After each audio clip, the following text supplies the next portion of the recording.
Yeah, I'll react to that, sure.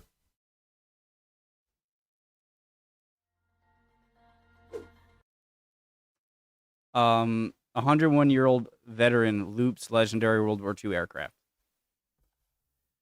Hi guys, hope you're all doing well. My name's Connor. The original link to the video, top of the description, below it, link to the Discord. I'd love to have you. Let's go. Hope you're all doing well.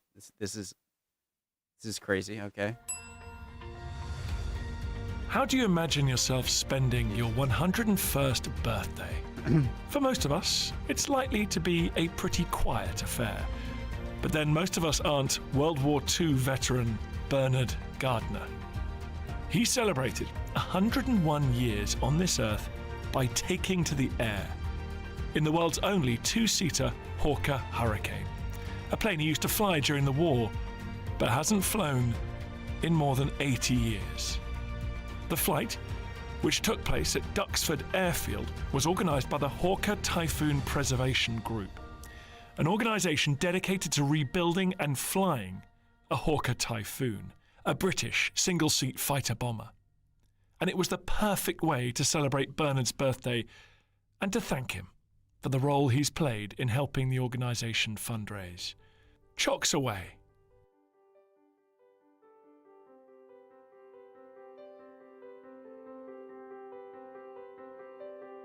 Bernard, happy birthday, happy 101st birthday.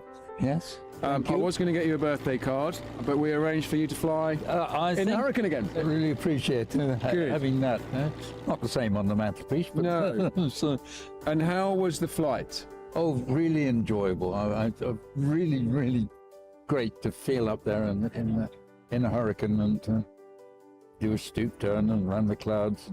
Yeah, Yes, beautiful, yes, beautiful.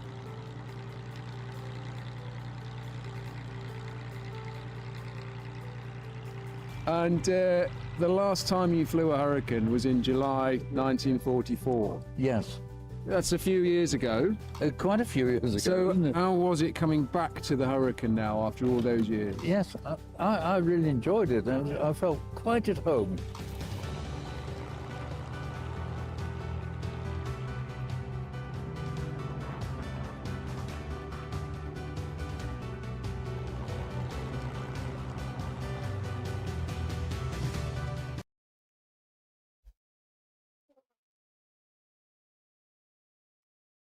How do I explain this? Time. You can just this image. I wish I had a better vocabulary. It's sappy, sad, happy, sappy. Just imagining him as 80 years ago, and then just picture right now. Sorry. The Hawker Typhoon Preservation Group has been running for 7 years as a small all-volunteer charity, and their aim is to raise the funds required to return an original Hawker Typhoon to the skies. The group has the significant remains of RB396, a genuine combat veteran example of a Hawker Typhoon, which was shot down behind enemy lines on the 1st of April 1945.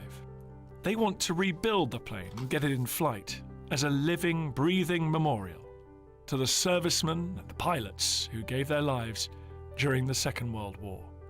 We caught up with the project director, Sam Worthington-Leese, to find out a bit more about the restoration and fundraising work his team have been doing to bring the aircraft back to life. My name's Sam Worthington-Leese. I am the project director and a trustee with the Hawker Typhoon Preservation Group. So we've been planning this showcase event for the 1st of April, which is the date that our aircraft, RB396, was shot down in 1945. I'm not gonna pause when the older veteran is talking, but so right here, you see these right here. So are these going, like, one is fuel, one is like to the pistons? Like, is this where the fuel goes through and then it goes through these tubes? Jesus, The idea is to showcase the project to interested guests, companies, media, who might have an interest in supporting us and spread the word really about what we're doing, which is to try to rebuild a Hawker Typhoon and get it flying again. The Hawker Typhoon was first introduced on the 11th of September 1941, and it became instrumental in ground attack missions during World War II. It was designed as an interceptor fighter to replace the Hurricane and even the Spitfire. It didn't perform particularly well in that role, and so it was morphed into a ground attack role, and it became the RAF's first dedicated ground attack aircraft of the war. Some historians have credited Ground attack aircraft. So it wasn't like a dogfight aircraft. It was just like a bombing run aircraft, or aircraft of the war. Some historians have credited the Hawker Typhoon with shortening the war and saving countless thousands of lives in the process. Allied generals and even German generals at the time credited the Typhoon with allowing the Allies to break out of Normandy and ultimately win the Battle of Normandy after the D-Day invasions. The work was really, really dangerous. So dangerous that 56% of pilots that flew the aircraft were killed. That doesn't include those that were shot down, captured, becoming prisoners, those that were wounded, sometimes really seriously. And research suggests that that number is 666 pilots. And they were killed flying the Typhoon. And there's no memorial to them anywhere. And we feel they deserve one. And we want the memorial to take the shape of an aeroplane, like a living, breathing, working and flying Hawker Typhoon, so that when it flies, and it will, it's just a case of time and money, but when it flies, it will fly in all of their memory. We've all got our own personal connections to it. My grandfather flew Typhoons during the war. He got shot down, force landed, ended up as a prisoner of war in Stalag Luft 3. I've got parts of the aircraft he was flying on that day, and we're hoping to incorporate them into this rebuild. And so it's really important to me personally. But on a sort of wider level, it's that memorial that we feel these guys and some girls are missing, and that they really, really deserve. We've got Bernard here today. He's 101 years old in 5 days' time. He flew the Typhoon during the war. He did 71 combat operations. And all he really says about it, you have to really tease the stories out of him, but he says, I didn't really do anything, I was just doing my job. And then you dig a bit deeper, and then he'll start telling you about the flak and how heavy light flak is. I love this guy. That's a bit strong, but just the way that he's calmly and extremely passionately talking about this, and just seems like an awesome dude. And then he'll start telling you about the flak and how heavy light flak is. And the fact that one day he was flying along and his wingman just suddenly exploded. And all these stories, and you think, that's not just doing a job, Bernard, that's more than that.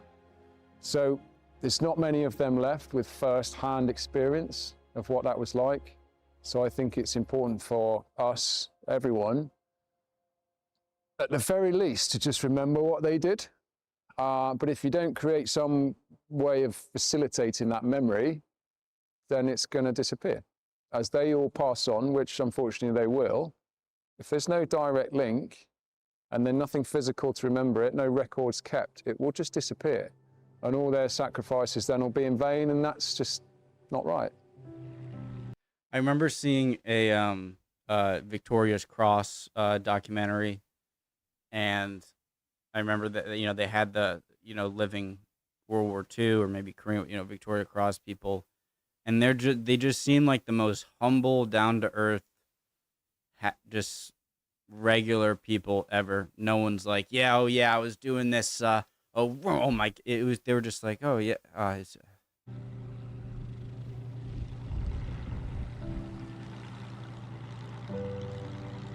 Special people.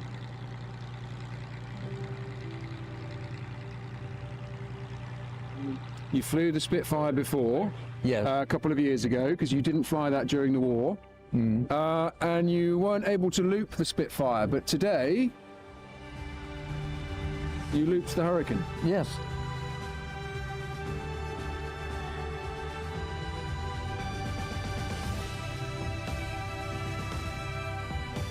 Goes round so beautifully. So, yes. And did it bring back memories for you? Oh, yes. Yeah. Good ones? Oh, good one. Good. Yes.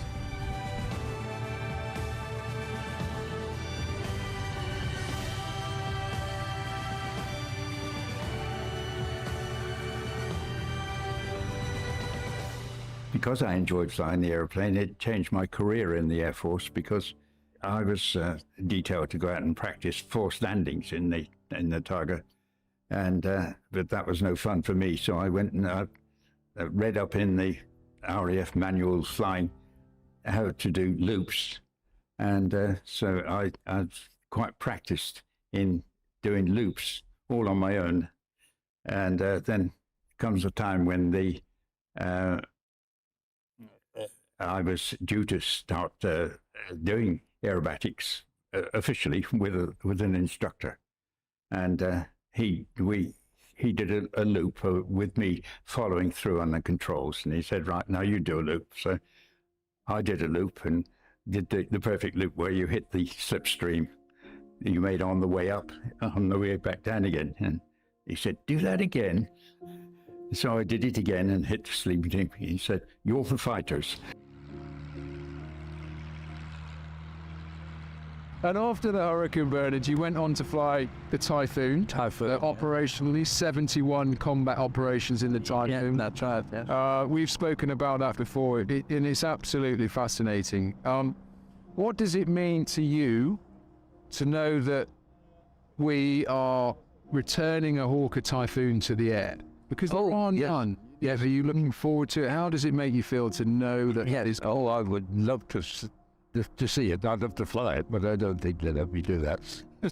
We can have a word. We can have a word. Well, but it would be really great to see and hear a Typhoon flying again.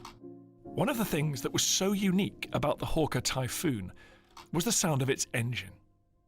The noise produced by the plane was incredibly different to that of other aircrafts at the time. This was because the Typhoon had an H-24-cylinder Napier Sabre engine, where most planes had Griffin or Merlin engines, which were nothing like as powerful as the Sabre. Inside, you can't hear, it's just white noise. But outside, I think it'll be very different. Everybody's used to the V12 of the Merlin and then the slightly more growly V12 of the Griffin. But this is an H-24, a much higher revving. Those that have memories of it say it's a more high-pitched sound, so really sort of interested to see that or hear that. Let's see what that sounds like. What would you say to anyone thinking of supporting our efforts to rebuild a Typhoon and perhaps considering making a donation? Would you urge them to do that? Oh, yes, I would urge them to do that because it's really worthwhile project. And it really is worth making a donation, a nice large one, to get the airplane flying again. Brilliant. And thank you very much, Bernard. Thank you for being here today, this weekend. Really has been my pleasure. Well, thanks. Honestly, no, it has been ours. So thank you for coming and a safe journey home. And we'll see you next time. We'll start planning your 102nd birthday right away. Yes, we will indeed. And there you have it, ladies and gentlemen. A truly unforgettable day, filled with history, honour, and the power of human spirit. The Hawker Typhoon Preservation Group's work goes beyond restoring and flying these magnificent machines. They are also custodians of history, preserving the memories of those who fought for our freedom. We owe it to the brave heroes like Bernard to keep their stories alive and honour the legacy that they've left behind.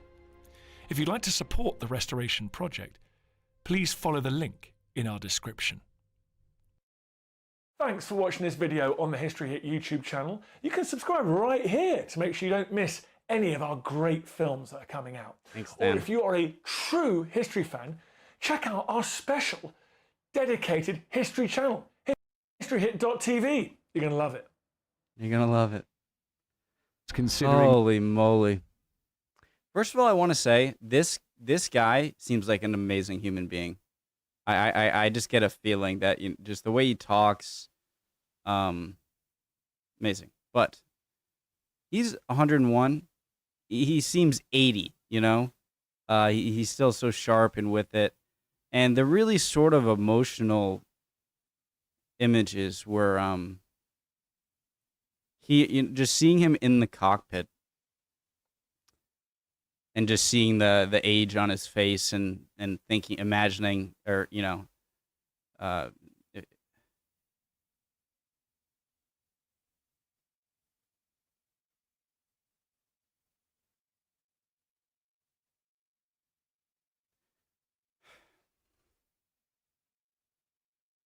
amazing. What an amazing man, amazing generation, and yeah, love to see your guys' comments. See you guys next time. Hope you guys are all doing well. Seriously mean that. Chin up if not. You'll be okay. Don't worry. Bye, guys.